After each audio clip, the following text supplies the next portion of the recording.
Hello students. आज हम IPC के एक न्यू टॉपिक सेक्शन 141 धारा 141 अनलॉफुल असेंबली विधि विरुद्ध जमाव का अध्ययन करेंगे।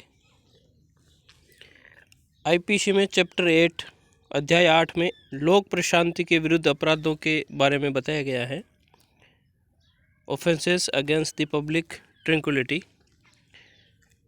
ऐसे अपराध जिससे लोक प्रशांति भंग होती हैं उसके लिए दंड का प्रावधान आईपीसी के चैप्टर 8 अध्याय 8 में धारा 141 से लेकर के 160 तक किया गया है। 141 से लेकर के 160।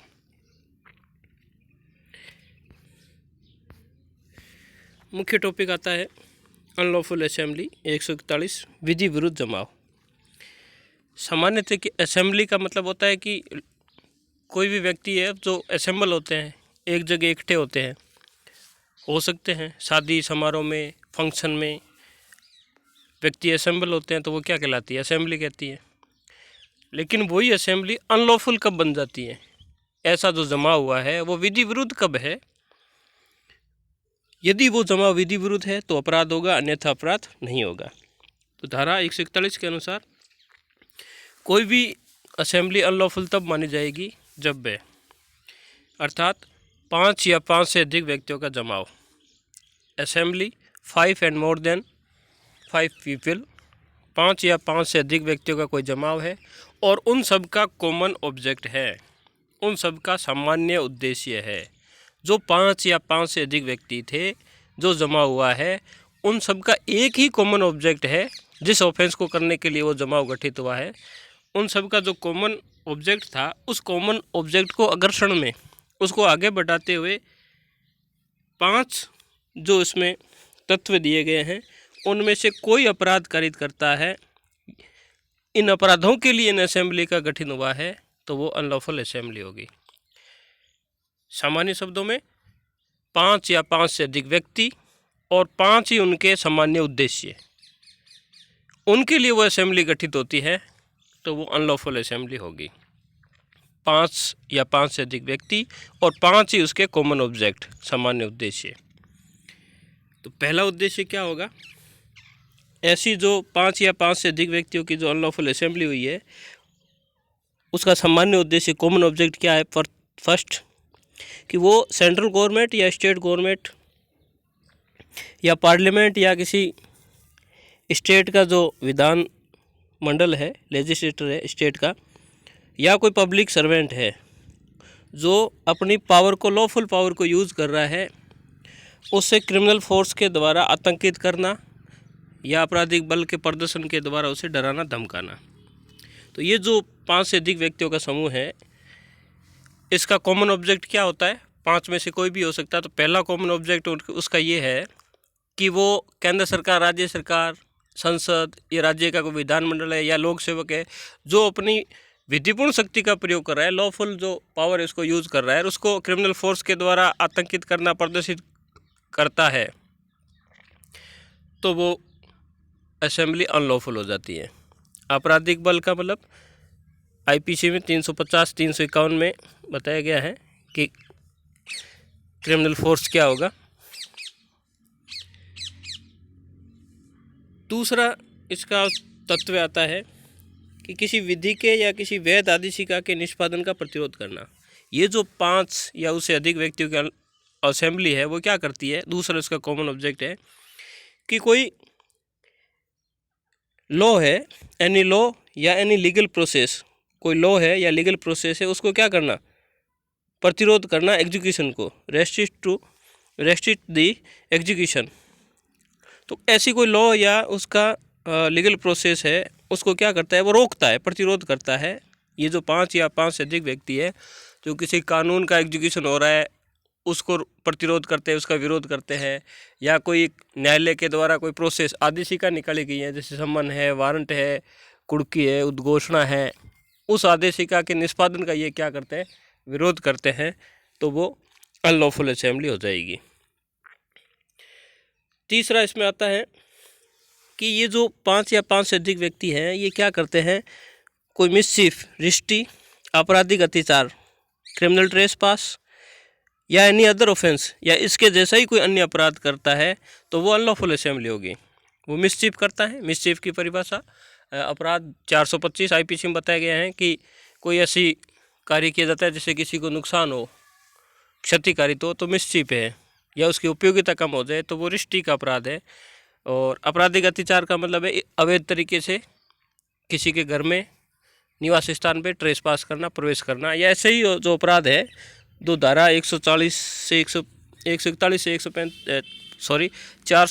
441 तक ट्रेसपास के जो अपराध किए गए हैं, इससे संबंधित कोई अपराध करने के लिए ऐसा जमाव गठित हुआ है तो वो अनलॉफुल असेंबली मानी जाएगी।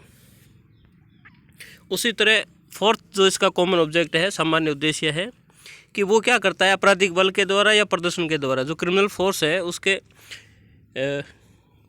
शो यानी प्रदर्शन के द्वारा या उसके फोर्स के द्वारा, बल के द्वारा, वो किसी व्यक्ति को किसी प्रॉपर्टी का कब्जे लेने के लिए, यानी किसी भी व्यक्ति की कोई प्रॉपर्टी है, संपत्ति है, या कोई मार्ग है, जल मार्ग है, पानी का आने जाने का मार्ग है, या इनकॉर्पोरेट राइट है, अमूर्त अधिकार है, जैसे ईजमेंट है, सुखाधिकार है, उन सब में वो क्या करता है कब्जा ले लेता है या अनुचित रूप से प्राधिकार कर लेता है या अपने अधिकार को परिवर्तित कर लेता है, तो वो अनलॉफुल असेंबली का कॉमन ऑब्जेक्ट होगा और वो ऐसी असेंबली अनलॉफुल होगी। यानी ये चौथा जो इसका आवश्यक तत्व ये कहता है कि ऐसी जो 5 या 5 से अधिक व्यक्तियों का जो जमाव था, वो किसी व्यक्ति के कब्जे में कोई संपत्ति है या किसी व्यक्ति का कोई जल मार्ग है, थल मार्ग है, या कोई प्रॉपर्टी है, या कोई अमूर्त अधिकार है, इनकॉर्पोरल जो राइट है, सुखाधिकार आदि है, उन सब पे वो क्या करता है बलपूर्वक कब्जा कर लेता है, अपने एक्वायर कर लेता है, या उसके अधिकार को वो जो यूज़ कर रहा है उसे वंचित कर देता है, वहाँ से बेकाबिज कर देता है, अपने उपभोग में ले लेता है, कन्वर्ट करवा लेता है। ये सब अगर ऑब्जेक्ट है तो वो अनलॉफुल असेंबली की कैटेगरी में आएगा। और लास्ट इसका आता है 5वां, वो ये कहता है कि क्रिमिनल फोर्स के जो फोर्स या उसके शोक यानी प्रदर्शन के द्वारा, आपराधिक बल या प्रदर्शन के द्वारा किसी व्यक्ति को ऐसा करने के लिए वो बाउंड करते हैं, ऐसा करने के लिए फोर्स डालते हैं जिसको करने के लिए वो लीगली बाउंड नहीं है, या जिसको लीगली बाउंड है उसको उस कार्य को करने के लिए ओमिशन करने के लिए फोर्स डालते हैं, तो वो अनलॉफुल असेंबली होगी, वो उनका कॉमन ऑब्जेक्ट होगा। अर्थात 5 वो ये कहता है कि आपराधिक बल का प्रयोग करके, प्रदर्शन करके, और वो 5 या 5 से अधिक व्यक्तियों का जो जमाव है वो किसी व्यक्ति पर प्रेशर डालता है कि आप ऐसा कार्य करो जिसको करने के लिए वो व्यक्ति लीगली बाउंड नहीं है, उसे मजबूरन इलीगल कार्य करवाया जाता है, या उसे मजबूरन कार्य करना चाहिए था, ड्यूटी परफॉर्म करनी चाहिए थी, उसको ड्यूटी परफॉर्म न करने के लिए फोर्स डालते हैं, तो वो अनलॉफुल असेंबली होगी। फॉर एग्जांपल के लिए एक व्यक्ति से कहते हैं कि एक मकान का ताला तोड़, तो उस मकान को ताला तोड़ने के लिए वो लीगली तो बाउंड नहीं है, लेकिन उसको आपराधिक बल के द्वारा, प्रदर्शन के द्वारा, उस 5 या 5 से अधिक व्यक्ति के जमाव के द्वारा उस पर फोर्स डाला जाता है और वो ताला तोड़ता है, तो उसे क्या किया, इलीगल कार्य करने के लिए वो बाउंड कर रहे हैं। या किसी की ड्यूटी है, जैसे पुलिस वाले की ड्यूटी है कि वो लॉ एंड ऑर्डर मेंटेन करे, लेकिन मजबूरन उसको उस कार्य करने से रूल ऑफ करवाया जाता है, ओमिशन करवाया जाता है, तो वो अनलॉफुल असेंबली मानी जाएगी। 141 में क्या हुआ कि 5 या 5 से अधिक व्यक्तियों का कोई जमाव है और उनका 5 कॉमन ऑब्जेक्ट है, इनमें से किसी ऑब्जेक्ट के लिए, जो अपने 1 2 3 4 5 चरण देखे, ये इनमें से किसी भी ऑब्जेक्ट को पूरा करने के लिए 5 या 5 से अधिक व्यक्तियों का जमाव अगर इकट्ठा हुआ है तो वो क्या कहलाएगी, अनलॉफुल असेंबली कहलाएगी। स्पष्टीकरण देख लेते हैं। वो कहता है कि कोई भी अनलॉफुल असेंबली है वो गैदरिंग होते समय तो अनलॉफुल नहीं थी, लेकिन बाद में हो सकती है। जैसे मान लो कलेक्ट्रेट पे किसी सरकार की नीति के विरुद्ध शांतिपूर्ण मार्च करना है और परमिशन भी ले रखी है सरकार से, कलेक्ट्रेट से, और वहाँ पर लोग इकट्ठे हो जाते हैं और शांतिपूर्ण मार्च करते हैं, अपनी विरोध प्रदर्शन करते हैं। यहाँ तक तो वो अनलॉफुल असेंबली नहीं है, क्योंकि जो वो असेंबली गठित हुई थी उसका उद्देश्य क्या था, इन 5 उद्देश्यों में से नहीं था। लेकिन वहाँ पर भी किसी ने भड़काऊ भाषण दिया और वो उत्तेजित हो गई भीड़, और उन्होंने क्या किया, सरकार को आपराधिक बल प्रदर्शन के द्वारा आतंकित किया, प्रॉपर्टी को तोड़ फोड़ की, तो वो अनलॉफुल असेंबली जिस समय गैदर हुई थी उस समय तो लॉफुल थी, विधि विरुद्ध जमाव नहीं था। लेकिन बाद में ऐसी असेंबली का जो ये 5 कॉमन ऑब्जेक्ट है वो सभी सदस्यों के लिए उसमें क्या हो गया, कन्वर्ट हो गया, तो बाद में भी विधि विरुद्ध जमाव हो सकता है। जिस समय बना था तो लॉफुल था, लेकिन बाद में भी वो असेंबली अनलॉफुल हो सकती है। तो 141 में क्या है, 5 या 5 से अधिक व्यक्ति और 5 कॉमन ऑब्जेक्ट, इनके लिए अगर कोई असेंबल होते हैं लोग तो वो अनलॉफुल असेंबली मानी जाएगी। और इसके लिए जो ये अनलॉफुल असेंबली है, इसका कोई व्यक्ति मेंबर है, सदस्य जुड़ना चाहता है, तो उसके लिए भी क्या है, पनिशेबल है। तो धारा 142 ये कहती है कि विधि विरुद्ध जमाव का सदस्य कौन होगा। तो ऐसा कोई भी व्यक्ति है जो उस अनलॉफुल असेंबली के फैक्ट को नॉलेज ज्ञान में परिचित होते हुए, आइडेंटिफाई होते हुए उसमें क्या है शामिल होता है, तो माना जाएगा कि वो अनलॉफुल असेंबली का मेंबर है। जैसे मान लो 5 या 5 से अधिक व्यक्तियों का कोई जमाव है, उसके जो कॉमन ऑब्जेक्ट है 5 में से, उसके लिए वो असेंबली गैदरिंग हुई, उसकी इकट्ठी हुई है। और कोई व्यक्ति उनके जो फैक्ट है, उस असेंबली के फैक्ट है या उनके कॉमन ऑब्जेक्ट को जानते हुए शामिल होता है, उस ग्रुप में शामिल होता है, तो वो अनलॉफुल असेंबली का मेंबर माना जाएगा।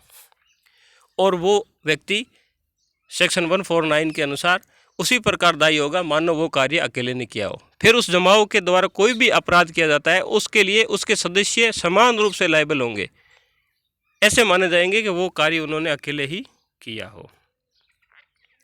पनिशमेंट, अनलॉफुल असेंबली का पनिशमेंट क्या है। धारा 143 में दंड की बात की गई है कि जो कोई विधि विरुद्ध जमाव का मेंबर हुआ है, सदस्य है, तो वह किसी भी भांति का कारावास, सादा या कठिन, 6 माह तक का कारावास या जुर्माना या दोनों से दंडित किया जाएगा। तो कोई भी व्यक्ति है जो अनलॉफुल असेंबली का मेंबर हो गया, अब उस अनलॉफुल असेंबली के द्वारा अपराध किया गया या नहीं किया गया, अगर उसका मेंबर है तो उसे 6 माह तक का कारावास, चाहे सादा हो या कठोर, या जुर्माना या दोनों से दंडित किया जाएगा। जैसे वो गंभीर अपराध करता है तो उसके लिए आईपीसी में भिन्न भिन्न दंड के प्रावधान हैं। जैसे घातक आयुधों से सज्जित होकर के अगर विधि विरुद्ध जमाव है, कोई अनलॉफुल असेंबली है, जो कोई ऐसे आर्म्ड है जो डेडली वेपन्स है, मतलब घातक आयुध जैसे तलवार, बर्छी, विस्फोटक पदार्थ, उनसे सज्जित होकर के अनलॉफुल असेंबली हुई है, तो धारा 144 के अनुसार 2 वर्ष का कारावास है, वो गंभीर अपराध हो जाएगा। और उसी तरह कर्फ्यू लग गया, धारा 145 कहती है, और उनको कह दिया कि आप वहाँ से हट जाओ, सीआरपीसी की धारा 144 के तहत जैसे कर्फ्यू लगा, कार्यपालक मजिस्ट्रेट ने आदेश किया, फिर भी नहीं हटते हैं, तो 2 वर्ष का कारावास है धारा 145 में। तो यानी वो जो गंभीर अपराध करेंगे उनके लिए अलग अलग अपराध की बात की गई है। नॉर्मली अगर मेंबर होता है तो उसके लिए 6 माह तक के कारावास की है। और अगर ये जो अनलॉफुल असेंबली है, उनके सदस्यों के द्वारा कॉमन ऑब्जेक्ट को आगे बढ़ाते हुए बल और हिंसा का प्रयोग किया जाता है, फोर्स और वायलेंस का प्रयोग किया जाता है, तो धारा 146 में राइटिंग बलवा हो जाता है, जिसका वीडियो अपलोड करेंगे नेक्स्ट में। यानी इस अनलॉफुल असेंबली के द्वारा बल और हिंसा, फोर्स प्लस वायलेंस का यूज़ किया, तो वो क्या हो गया, बलवा, राइटिंग हो गया। धारा 146 में बलवे का अपराध और 147 में उसके लिए पनिशमेंट का प्रावधान है, वो नेक्स्ट वीडियो में देखेंगे। स्टूडेंट्स, इस वीडियो में इतना ही, मिलते हैं नेक्स्ट वीडियो में नए टॉपिक के साथ। Thank you.